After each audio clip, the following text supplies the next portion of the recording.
doing to it is so the stuff. Oh my gosh.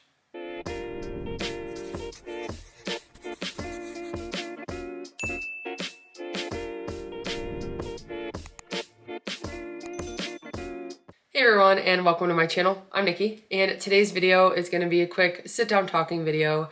Today I am going over 5 things that I stopped doing to help me lose 70 pounds and to keep that weight off for another 2.5 years. If you enjoyed this video or find it helpful, please go ahead and give it a like and subscribe to my channel. I really appreciate it, and let's get started. So I have a video similar to this one that I'm doing today where I also talk about 5 things I stopped doing. However, there are so many different things I could talk about that I'm just gonna do 5 more things today. So I'll link that video, the first one that I did, in the description below if you guys wanna check that one out if you missed it. I talk about 5 things that I stopped doing to lose weight, and today I'm talking about 5 more things. If you don't know, in April of 2020, I started my weight loss journey and lost 70 pounds in about a year. Then I've maintained that loss now for another 2.5 years. I've gained a little bit more back, but most of that has been muscle as I've continued to lose fat on my body, focusing on going to the gym and fueling my body with protein and stuff like that. So anyway, I'm just gonna talk about 5 of the things that I stopped doing from the start of my journey that really made a difference this time around. My whole life I've been trying to lose weight. I've always struggled with being overweight, and so there are so many different things that I've attempted and failed at and just didn't work for me, and I'm just gonna be going over some of those things today. So the first thing that I stopped doing to have success on my weight loss journey was drinking my calories. I still do drink some calories. I don't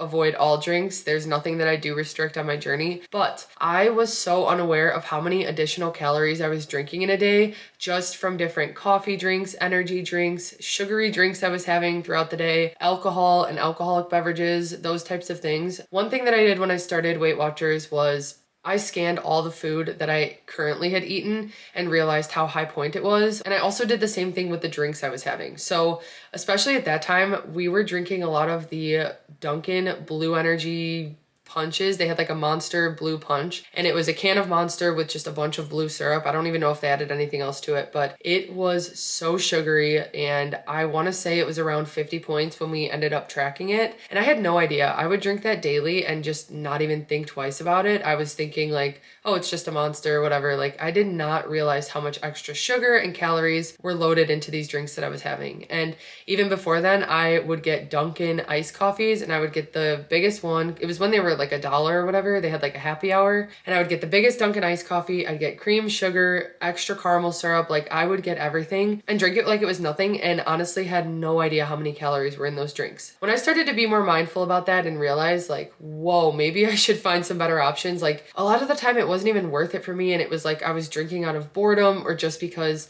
it was something I looked forward to, was just like a sweet drink or something, but there were so many other options that were better for me. And what I did was, at the start of my journey, I tried to find better low point options, even when it came to coffee, because I still liked having my iced coffee, but that's when I found the Quest protein shakes, and I would just mix those with espresso and make a protein coffee that was 3 points instead of like 50 or 60 points from the coffee I was drinking, because it had so much sugar in it. So finding different options that were lower point, lower calorie, lower sugar, that was one of my main priorities when I first started. And honestly, I don't feel like I'm missing out by not having the drinks that I used to have. I even have energy drinks that I like now that are 1 to 2 points a can, and they're satisfying. They're what I'm looking for, and I don't miss the Monster punches that I used to drink. And also, talking a little bit more about alcohol, same with that. We used to drink like the Mike's Hard Lemonades. We used to drink just like a lot of really sugary mixers and stuff, and have so many of them. We'd have these really tall cups that we got from the movie theater that we would reuse, and we would just pour 2 liters of pop into there and it would fit. And so we would have so much pop at once, and again, it just added up so quickly, and I didn't even realize it, because on top of my food choices I was making, my drink choices were like the last on my mind, and I just wasn't thinking about how many additional calories and how much additional sugar I was consuming. So now I have lower point options. If I'm gonna drink alcohol, I have some tequila with water and a Mio in it so that it's flavored, or even one of those drinks I was talking about, I just have some lower point options like Olipop. When I want a pop with alcohol, I'll have that instead of a regular pop or like a diet soda or something. So there are just definitely options out there, and for me it wasn't worth it to be consuming my daily calories and then some in one drink. The next thing that I stopped doing was exercising to be able to eat more. In the past, I have never struggled with exercise. It's something that I've always enjoyed. I've always just been active growing up and playing volleyball and everything like that. So I really haven't struggled with getting my activity in. It's always been my food choices and nutrition that have held me back when it comes to my health and losing weight. What I would do is I would work out so hard thinking that I could gain a bunch of calories back and then eat more. But first of all, when you're exercising, you really don't burn as many calories as you realize. So I would think I was burning way more than I was. And then I would try to eat way, way more. And in return, I ended up eating like 2, 3, 4 times the amount of calories that I had just burned. So it always canceled out and then some. And it was just such a negative relationship I had with exercise. It made exercise feel like it was forced then and like I had to do it because then if I did it, I was able to eat more. And it just really was an unhealthy relationship that I had with it. There would be a lot of times where I would say I was gonna work out to earn food, and just that together didn't work for me, and even now it doesn't work for me. I really try to keep the two separate and focus on my exercise being for my wellness and to feel good, to be able to do the things I wanna do, keep moving, and just stay active overall. And then my food and everything is what I focus on with maintaining my weight and stuff. So I really don't connect my weight loss to the exercise because of the negative relationship I've had with it in the past. So when I stopped exercising to earn food, that made such a difference for me because, again, it allowed me to just exercise to feel good and not think that I could just eat a bunch more because I earned it. But it just helped me to have more balance with working out and then eating. The next thing that I stopped doing was eating to cope with my emotions. And this is a really hard one. This is one that I still struggle with and one that I've struggled with my entire life. But food has always been my kind of safety, my comfort. It's been the thing that I go to when I'm stressed, sad, happy, anything. Any emotions I'm feeling, I go to food. And in the past, especially at my most stressful times, I relied on food. I really struggled with binge eating disorder throughout my entire life. And again, just a really negative relationship with food that I had. And it was because I would eat to cope with my emotions. So it took a lot of mental work. It took a lot of work to just focus on the things that were stressing me out and the things that were bringing me down, the things that were making me sad, all of the root causes of these mental issues that were causing me to eat. In the past, I wouldn't even look past it and wouldn't even focus on getting to that point. I would just think food will fix these problems and I would let that happen. But then after I would eat, I would feel even worse. And it was just a never-ending cycle. I thought I would never get out of it. I honestly am surprised I've been able to recover the way I have and to not eat for emotional reasons like I used to. And some of the things that I do to help me with that are just to have distractions outside of the kitchen. So first of all, not feeling restricted has helped me a ton. I allow myself to have balance and enjoy things in moderation. When I'm hungry, I eat, but like a lot of the times I've realized that I'm not actually hungry. I'm just stressed about something and I can get my mind off of it by going in the kitchen and scarfing down a bunch of food. And so in those moments now, I've found other ways to cope with that stress, whether it's cuddling my dogs or running around and playing with them, or just going outside and sitting in the backyard and reading, or going on a walk, or going to do some type of activity, whether it's skating or walking to the park or just something like that. Something that can get my mind off things and not be food related has helped me a ton. Even now, I recently started to crochet, and that has been really helpful for me. When I feel snacky at night and I want to go in the kitchen, I maybe have one little snack, I take it out of the kitchen, go upstairs and start crocheting, and I am distracted. I'm not even thinking about eating, and I realize I wasn't even hungry in the first place. I just wanted to eat because honestly, I enjoy eating. And so a lot of the times when I'm feeling down or bad, eating was something that made me feel good. And I just had to find other things that make me feel good, even if it's going and taking a bath. Like there are so many different things that I do now to keep myself distracted from mindlessly eating and eating to cope with my emotions and stress. The main thing was definitely to focus on what was causing the stress and emotions that I was feeling and to work on those things. And again, those are still things that I'm working on, but I have better ways to cope with them than going into the kitchen and binging. Okay, kind of going along with that, the fourth thing that I stopped doing was letting food control my life. And this is kind of hard to explain because honestly, I thought I was the only one who dealt with this. Like I know now that so many other people deal with food addiction and just dealing with unhealthy relationships with food, but I struggled big time with food being the only thing that's on my mind and my only worry. And when's my next meal gonna be? What's my next meal gonna be? When I'm eating, how can I get the most amount of food that I can?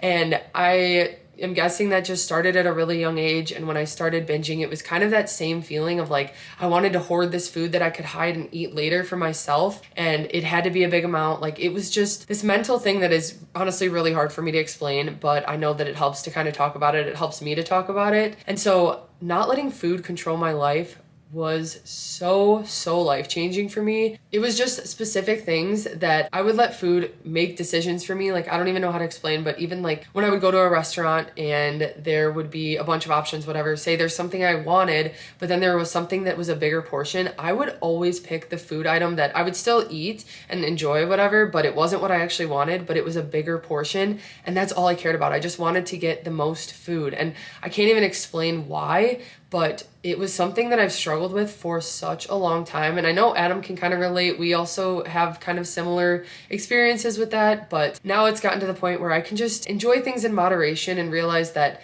if I am still hungry, I can go back for more. I can get more food. Like, there is going to be food, and I need to work on that mindset that I need to just get as much as I can at once. And I've gotten so much better at that, and it's really helped to heal my relationship with food and my just kind of addiction to thinking about food and worrying about food. So once I stopped letting food and the thoughts about it really control me. And again, I think about food all the time still. Like, when I'm sitting here and we're just talking or something, I'm constantly like, oh, I could have this right now. I'm craving this right now. Like, food pops in my head all the time because, again, I love eating and I enjoy food and I'm passionate about food. So it's not a negative thing. And I used to always think of it as that way, but I can still enjoy food and have it be a positive thing in my life without letting it control my life. So now when that happens, I either satisfy my cravings, I'll figure out a lighter way to have what I'm craving from like a fast food place or something like that, or if I'm just like wanting to have the biggest portion, I find ways to make bigger portions at home so that I feel satisfied. But again, I don't stress if it's a smaller portion because I know I can go right back in the kitchen and get more if I am hungry.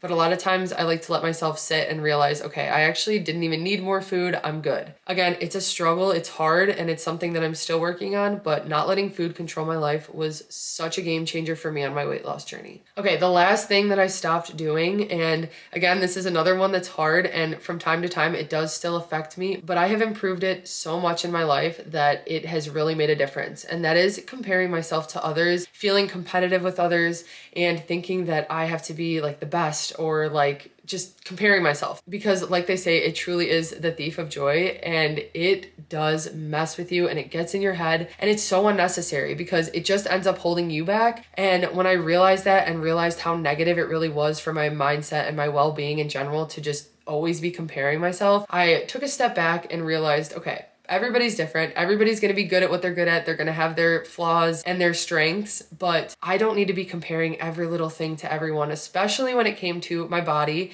and how I looked and how I lost weight or gained weight, those types of things. And in the past, those negative thoughts would just kind of make me spiral, and then I just wouldn't make any progress because I'd be comparing myself to others and not thinking about all of the different things that actually play into it, and the fact that someone might have better genetics than me or different genetics than me, and I might have different genetics than someone else and they're comparing themselves to me, and it's just this never-ending cycle of negativity, and it's just not worth it. It's not worth the time in your head to think about it and to have these negative comparing thoughts. So what I started to do is kind of twist it. And again, remember that first of all, everybody's different. Everybody's got different genetics, different habits, different lifestyles, different everything. I don't know the whole picture for anyone. So even if I see something, it doesn't mean it's even real or what is actually happening. So anyway, I had to realize that and think it through that way. But also I just started to use other people's positivity and their results and their successes as inspiration and motivation. Instead of competition,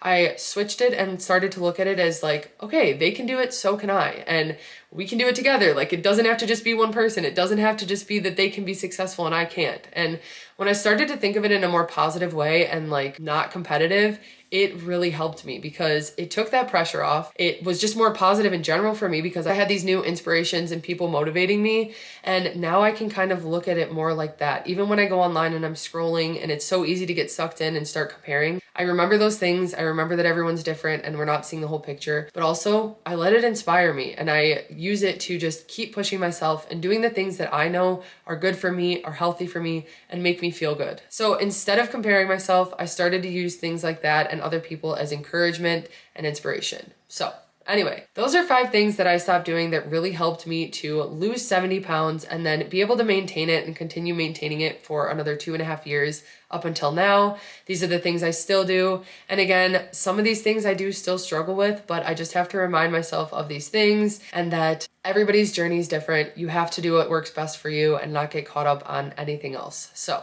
I hope you guys enjoyed this video and found it helpful. If you did, please go ahead and give it a like and subscribe to my channel. I really appreciate it. Thank you guys so much for watching, and I will see you next time.